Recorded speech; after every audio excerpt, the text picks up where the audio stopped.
जय हिंद दोस्तों, आज का वीडियो मैंने उन बच्चों के लिए बनाया है जो फर्स्ट टाइम एसएसबी इंटरव्यू देने के लिए जा रहे हैं। दोस्तों, the candidates who are going first time for the SSB interview, they have imagination of the personal interview room कि भाई वहां पर क्या फैसिलिटीज होती है, आईओ साहब के रूम में क्या क्या होता है और हम कहां बैठते हैं, किस तरह से बैठते हैं। तो दोस्तों, ये रूम जो है आपकी लाइफ डिसाइड करता है एंड यहां पर आप आईओ साहब के साथ में 1-to-1 कॉन्वर्सेशन करते हैं। तो इंटरव्यू रूम में आपके अलावा कौन होता है? तो जनरली तो इंटरव्यू रूम में आपके अलावा सिर्फ आपके आईओ साहब ही होते हैं, बट ऐसा भी हो सकता है कि इंटरव्यू रूम में आपके अलावा आपके आईओ साहब और उनके साथ में कोई ट्रेनी आईओ भी हो। तो इस तरह से 2 से 3 लोग उस कमरे के अंदर हो सकते हैं।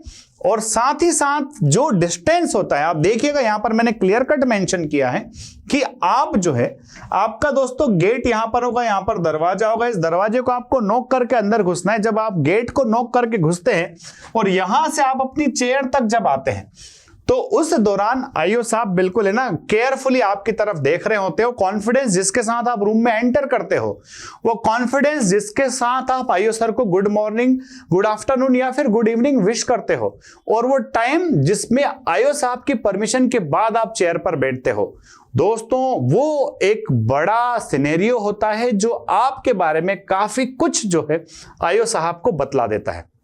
तो ध्यान रखिएगा, when you are entering the interview room, so just knock the gate. Gate को नॉक करने के साथ जब गेट को थोड़ा खोलेंगे, डेफिनेटली आपके आईओ साहब आपको आपके फर्स्ट नेम के साथ, सपोज मान लो मेरे सामने अभिषेक है तो मैं बोलूंगा यस अभिषेक प्लीज कम इन। आप जैसे अंदर घुसेंगे आप जो है उनको तुरंत जो है विश करिएगा, good morning, good afternoon, good evening. उसके बाद तुरंत ही वो आपसे बोल सकते हैं yes Abhishek please take a seat, please have a seat, please sit down.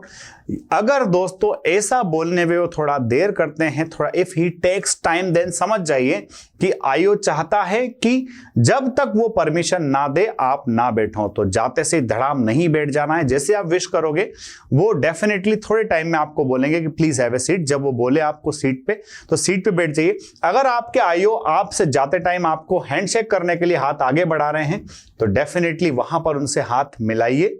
आप जब बैठेंगे दोस्तों अपनी चेयर पर, तो आपका जो चेयर होगा वो आईओ सर के चेयर से लगभग 7 से 8 फीट दूर होगा, जिसमें आप आपके हेड से लेकर के टो तक वहां पर दिखते रहे, सिर से पैर तक आईओ आपको देखता रहेगा।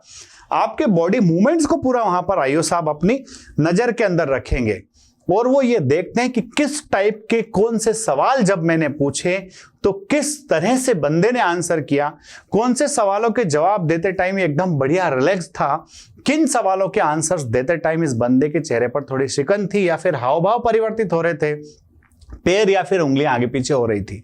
सो मेरा यहां पर आपसे कहना है दोस्तों कि इंटरव्यूइंग ऑफिसर के रूम में ऐसी कोई ज्यादा चीजें नहीं होती है जो आपको डिस्ट्रैक्ट करे। एकदम सिंपल सा रूम होता है। वहां पर आप एंटर करने का तरीका मैंने आपको बता ही दिया है।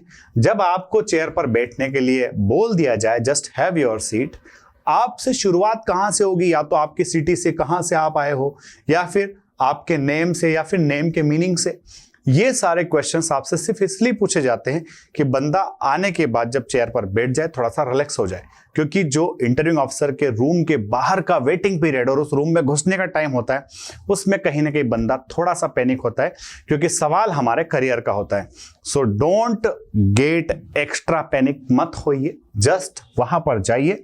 आपने इतनी तैयारी की, जब आप एनडीए सीडीएस का एग्जामिनेशन क्लियर कर सकते हैं, लाखों बच्चों के बीच से निकल करके जब आप हजारों बच्चों के बीच का हिस्सा बन गए हैं, थोड़ी सी मेरी सलाह अगर मान ली तो आप उन सैकड़ों बच्चों में भी शामिल हो जाएंगे जिनके नेम्स फाइनल मेरिट लिस्ट में आते हैं और जो एकेडमी ज्वाइन करते हैं। तो बढ़िया शानदार तरीके से उस चेयर पर बैठिए, आईओ साहब को केयरफुली सुनिए। कुछ सवालों के दौरान जब आप बहुत कॉन्फिडेंटली इंटरव्यू फेस कर रहे होंगे, थोड़ा सा आपको प्रेस करने की, थोड़ा ग्रिल करने की कोशिश की जा सकती है। Don't hesitate there, don't lose your temper there. Calm cool compose होकर के बैठिए, आईओ को फेस कीजिए। डेफिनेटली जब आप उस रूम से निकलेंगे, आईओ के फेस पर एक प्यारी सी स्माइल होगी और आपके जाने के बाद वो तुरंत आपको लिख देगा भाई ये बंदा तो मेरी तरफ से क्लियर है। अगर वीडियो अच्छा लगा है तो लाइक, शेयर और सब्सक्राइब करना ना भूलें। डेफिनेटली इसी तरह के हेल्पफुल वीडियोस मैं आपके लिए लेकर के आता रहूंगा, ताकि आप लोगों को बेसिक आइडिया मिलता रहे और आप अपने रिकमेंडेशन को सुनिश्चित कर सकते हैं। जय हिंद, जय भारत, इंकलाब जिंदाबाद, भारत माता की जय।